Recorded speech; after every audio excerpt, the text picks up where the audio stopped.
the scope of credit default swaps, we propose to formulate a legislation to be placed soon before this House for laying down a mechanism for netting of financial contracts.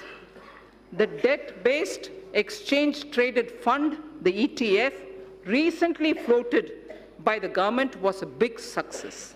Government proposes to expand this by floating a new debt ETF consisting primarily of government securities. This will give retail investors access to government securities as much as giving an attractive investment for pension funds and long-term investors. So to address the liquidity constraints of the NBFCs and the HFCs, this was very much talked about between July and December last year, 2019. Liquidity constraints was very frequently mentioned to us. So to address liquidity constraints of the NBFCs and the housing finance corporations, post the Union Budget 2019-20, the government formulated a partial credit guarantee scheme for the NBFCs. To further the support of providing liquidity, a mechanism would be devised. Government will offer support by guaranteeing securities that are so floated. Infrastructure financing. Government's commitment for investment in infrastructure was reiterated when 103 lakh crore national infrastructure pipeline products were announced. I would also like to inform that about 22,000 crores of rupees has already been provided as support for infrastructure pipeline.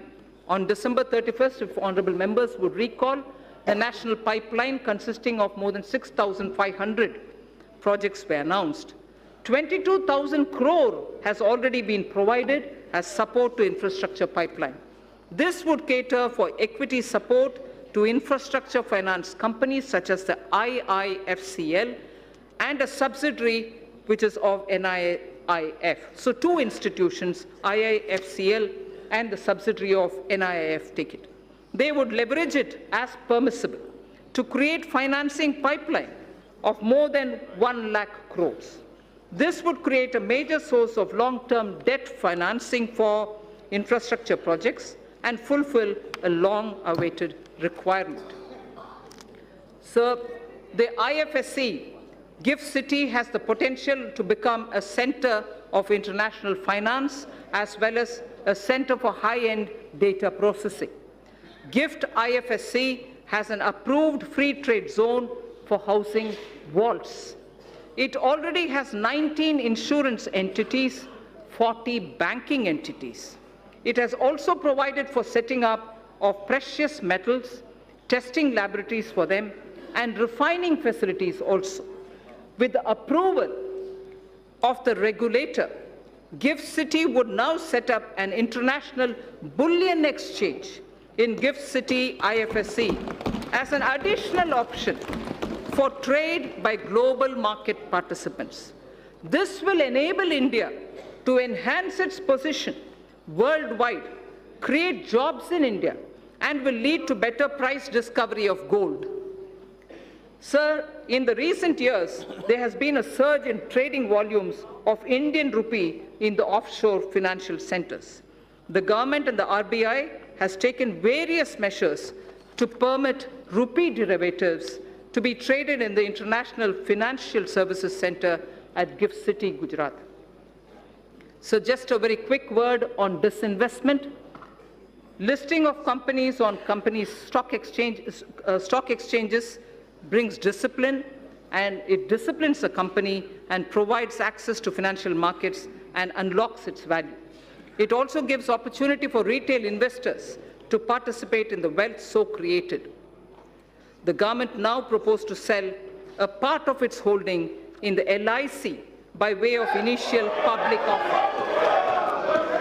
Initial public offer. Sir, fiscal management. The 15th Finance Commission. The 15th Finance Commission has given its first report pertaining to financial year 2020-2021. In the spirit of cooperative federalism, I am pleased to announce that we have in substantial measure accepted the recommendations of the Commission. The Commission would submit its final report to the President during the latter part of the year for 5 years beginning 2021-22. It is decided to transfer to the GST Compensation Fund balances due out of the collection of the years 2016-17 and 17-18 in 2 installments. Hereinafter, transfers to the fund would be limited only to the collection by way of GST compensation cess. A fundamental overhaul of centrally sponsored schemes and central sector schemes is necessary